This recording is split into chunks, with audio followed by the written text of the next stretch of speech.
You're watching Taste of Victory.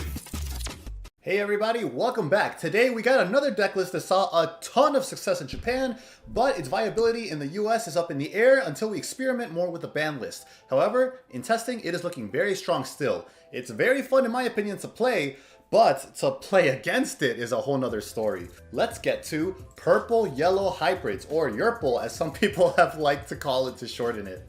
Purple-Yellow Hybrids is a control deck that focuses on the recovery, very easy access to recovery thanks to JetSilphymon. It's important to note, however, you should not be thinking of this deck as security control per se. You should be able to help grind yourself out of any threat by recovering so much with JetSilphymon, but you still want to be pushing at security. The main introduction of Booster Set 7 that makes this deck possible is the hybrid package, namely JetSilphymon. JetSilphymon is a level 5 with 7000 DP and can digivolve over a level 4 for 3. However, when one of your Digimon with a Tamer card in its Digivolution sources digivolves into this card in your hand, reduce the memory cost of the Digivolution by 2. Then, when digivolving, if a card with hybrid in its traits is in this Digimon sources, recovery +1 deck. So, something that is very easy for this deck to do, you don't have a Digimon with Tamers in sources, have a hybrid even more specifically with a Tamer in its source. If you digivolve over that, JetSilphymon is now a free recovery +1 for 1 cost. That is absolutely insane, just ridiculous. It is so much value, keeps you in the game so long, and it's such an annoying card to play against. We see that Kazemon is the other hybrid introduced in the set. It's just a normal hybrid like the ones from Booster Set 4, nothing more special than that. But since Yellow didn't have hybrids back in Booster Set 4, is playing the catch-up game, which is why it's getting this now. This is purple-yellow, so the purple is going to be the base. The reason people run this purple base is to help with wide boards, because we do have cards like Wyvern's Breath now. We did previously have cards like Chaosmon Valdur, and these are great removals to potentially hit huge stacks. But that is the thing, they are prioritizing huge stack removal. Otherwise, if you try to play this on like one body, like if your opponent's going wide, it feels terrible. You're giving over 8 memory to maybe delete a level 4 while they have 2 others on the field and something like that. So you need something to help against rush decks. Previously, we had Sakuyamon for that. Sakuyamon gives Digimon coming out of the breeding area -3 security attack, which is a lot and will honestly stop a lot of things like JetSilphymon security attack plus Ancient Greymons. So previously, this deck relied on that to kind of slow down those decks, but they just like spam out rookies or something like that, and you can't really efficiently answer that unless you're playing Shine Greymon. So something people have done to answer that is Schwarz-Lerzatz. And I know I'm pronouncing this wrong, please let me know how to. It is 6 cost, also introduced in Booster Set 7, and it has the effect for each Digimon with hybrid in its traits and each Tamer you have in play, delete one of your opponent's level 5 or lower Digimon, and its security effect activates the main effect. So this thing is insane because it counts 2 of your most commonly represented on the field things, you know, your Tamers and your hybrids. So you could delete very wide boards, especially since this is level based. You only have to worry about up to level 5s.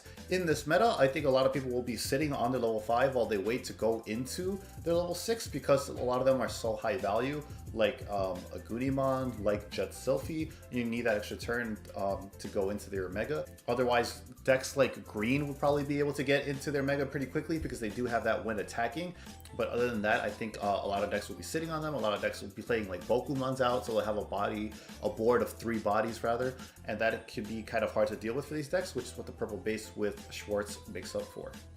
If we start looking at everything, we have DemiMeramon for our egg. This is an amazing value card because for very low investment, all you gotta do is ram a rookie into security and hope it dies. All you get to trigger draw 1 and trash 1 to set up your trash how you like it if you need to manipulate your trash. After that, we got Xiaomon. Xiaomon is amazing because your turn, keep that in mind, this card is your turn, but this does become a lot more useful in this deck.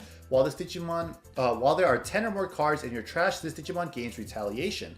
So your Tapirmon now becomes a delete anything button if they swing into it and are being reckless. You know, if they just swing, ignoring the Tapirmon, if this is in the source, it comes out and you delete your opponent's Digimon that they worked hard to set up in the breeding area or anything like that. Tapirmon, this is another one to help us set up that aforementioned trash. It is 3 to play, 0 Digivolve into because it's a rookie with 2000 DP, and then on deletion, trigger draw 1. Purple players know this card well because it's great value. You get to chip at security, and then when it most likely dies, you get to trigger draw 1 to help you with your digging for your pieces.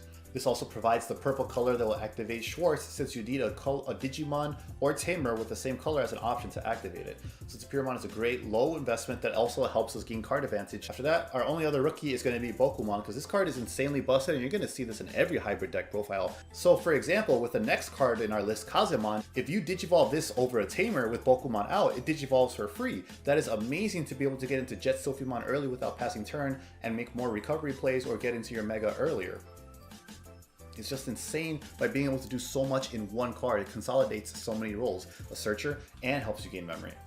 Kazemon, previously mentioned, is just a regular hybrid, but it digivolves under no conditions, just for 2 over your Tamer, so it's really important to be able to get that early and start climbing up to JetSilphymon. Next up, we got Zephyrmon. It can Digivolve over a level 3, which is really expensive for a level 4, but it can also Digivolve over another level 4 for only 1 memory. So if you only have Kazemon out and you don't have any JetSilphies, you can Digivolve into this for only 1, and it helps you cycle through your deck looking for that piece that you're missing. Also, you may Digivolve this card from your hand onto one of your yellow Tamers as if it were a level 3 Digimon for a cost of 2. So it's cheaper to Digivolve this over a Tamer than it is a rookie. And then when Digivolving, this card has a hybrid in its traits or Zoe in its sources. All your security Digimon get plus 3000 DP on your opponent's next turn. So this can deter swinging and buy you another turn. It's also just great for cycling. Next up, we got RizeGreymon. So you could definitely debate this slot between RizeGreymon or Magna Angemon. Magna Angemon is on play, trigger, recovery +1 for 7 cost. However, you got to keep in mind, we don't actually have that many great targets to play this as quote-unquote security control. A lot of the times it's just going to be Tamers coming out of security, which is, yes, great value for you, but it is giving up this much memory to get that kind of advantage isn't too powerful. Instead, what we have here is RizeGreymon to help us get those Tamers right away out of our hand. He is 3 to Digivolve into 7000 DP, and then when Digivolving, you may play 1 yellow Tamer card from your hand without paying its memory cost, and then any on plays don't activate. So this is fantastic if you have a handful of Tamers. After you've gone into Kazemon, you could go into this, and that helps you get out more Tamers for more recovery, possibly with JetSilphies that you have. Also, the Inheritable won't go live too often, but you do have those moments where you will get the security attack +1 off of having 3 or more yellow Tamers, and that helps with the aggression that this deck needs to make up for lost time. We went over JetSilphy, how this card is basically the life and breath of this deck and enables so much advantage. Next up, we got Seraphimon from Booster Set 1. This card is only 3 to Digivolve into, 10,000 DP, which is very low, but you gotta keep in mind, we are in a BT7 meta where hybrids are the dominant deck. You will have a lot of Tamers in security, you will have a lot of options, and you will probably see a lot of rookies with Bokomon being added on top of the regular rookies that colors will Digivolve over. So 10,000 is a lot more likely to survive in this meta and becomes a lot more useful because of that. When Digivolving, trigger recovery +1, so this is another way for us to grind out the game. And then your turn, while you have 3 or more security cards, which is kind of an easy condition to meet, this Digimon gains security attack +1. So like I said, we do need that aggression to make up for lost time with this deck, because we do spend a lot of time grinding out the early games to set up our resources, but we need to make a push for game, because otherwise you're going to be going to time and drawing all of your matches. Like if you go to the 3rd game, you're always going to be drawing, so you kind of want to try and close that out a little bit more. You want that option there, which is what Seraphimon provides. Next up, we got Sakuyamon. I mentioned it earlier. She's kind of there to turn off bombs that are coming out of the breeding area, like Chessmon, like Ancient Greymon. After that, we got Dynasmon. It is when Digivolving, you may trash the top card of your security stack to reveal the top 6 cards of your deck. Add up to 2 level 6 or lower Digimon cards among them to your hand. So if you need to see JetSilphymon, this card has a very good chance of getting it to you. It also synergizes with TK by if this thing is out and you play the TK, or if it comes out of security, Zoe as well. If you are at the right security count, this triggers off a Dynasmon and sets up that recovery effect. So that's really useful. And then when the card is removed from your security stack, if you have 3 or fewer security cards, trigger recovery +1, and that is the effect I was referring to. This synergizes with TK. It's also 12,000 DP, so that is the highest DP in our deck, which becomes useful to start swinging over your opponent's bodies. After that, we got our level 7s. Typically, most of these decks are not going to be running Susanomon anymore like they did in Japan, because 7 to Digivolve into is just an insane amount. However, in this deck, you do get a lot of memory off of an easy condition to meet that is TK and Kari. Because TK and Kari says, start of your turn, if you have fewer security cards than your opponent, gain 2 memory. So if this is out and they just so much as swing at you, they are setting this off. If they don't want to do that, you are deterring their swings and you are buying yourself more turns to set up. So this is a really great tamer that helps with gaining memory. Oftentimes, like if they just cannot choke you, you'll be going to like 4 or 5, which makes going into Susanomon Ra feel a lot less bad. And the value of Susanoo is in not decking out, because if you do have to go for the grind game, Susanomon returns 10 hybrids and or tamers from your hand or trash to the bottom of your deck. And that is amazing, because if you're even close to decking out, this saves you completely. That alone is such a strong effect. But then you also get security attack +2, not +1, and you get when Digivolving, delete one of your opponent's Digimon? Yes, please. For 7 costs, this thing does so much that I think it is very accurately priced. If it was any less, this thing would be busted, especially when we had Mega Digimon Fusion at 4. So I think there's still a ton of value at running this card at 1, just for that ability to not deck out, because you will often have a decent amount of memory to go into it raw if you're all set up. And since this is going to only be coming out super late into the game, you likely will be set up. Susanomon still has plenty of value. However, do not feel that this is like integral to the deck. An alternative to this, you can just drop 1 and put in another Valdur. Valdur kind of does a similar idea, and it helps with your wide boards like Schwartz does. It is when Digivolving, activate the following effect twice. One of your opponent's Digimon gets -7,000 DP for the turn, and then on deletion, gain 3 memory. So again, this is another Digimon that the tiers swinging back at it, and that -7,000 DP, the ability to activate it twice is huge to be able to delete even up to some level 7s, which is removal that Yellow would otherwise struggle with if you're not seeing Wyvern's Breath. The fact that you can split it between 2 Digimons also greatly helps with removing wide boards, so Valdur is a cute substitute for Susanomon that does the job effectively if you can't get your hands on it. However, do keep in mind that deck out, preventing deck out is really the main reason to be running Susanomon. If you have it, great, toss it in. If you don't, it's not necessary. Schwartz described before, it's incredibly powerful to clear white boards, and then we do have the 1 reinforced memory boost. This card is stupid, so as long as we have access to it, might as well run it at 1. It is 6 cost, but you get to look at the top 2 cards of your deck, and then you either get to add it to hand or stack your security. Like, with the right card, this is just so much value in your security. You know what's going to be next into it. If it's something like Wyvern's Breath, you might be deterring your opponent from swinging for another turn, and if it's something you needed in your hand, that's even double insane value.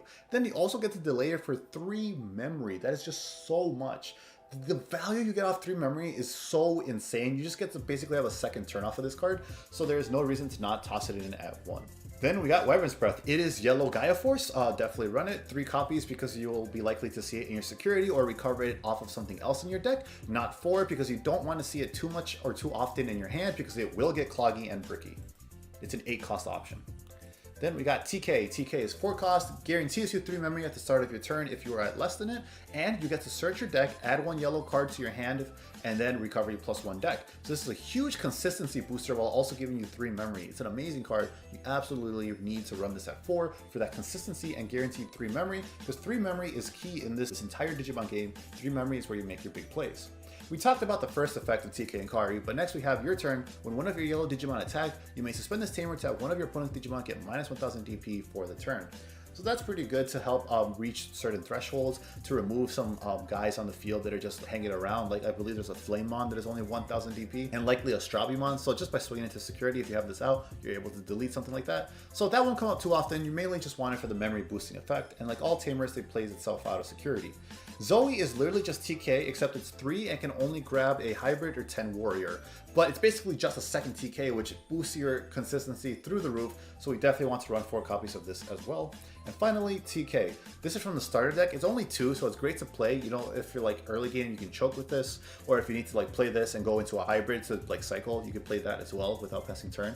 So this is a really fantastic card. And then you get the added bonus of all your security Digimon get +2000 DP. This will turn some like champions or ultimate swings into deletion for your opponent, so that's a nice bonus, but we don't really care about it too often. We just want a good number of tamers to have enough targets for our hybrids to digivolve over. So that is yellow hybrids. You got to be careful to not play this too much like security control. You do want to poke away like crazy at your opponent. You know, you don't want to hold back too long, because when it is time to push for game, you're not going to have enough momentum to be able to end the game there. You're going to either draw or just outright lose. So that's going to be the deck.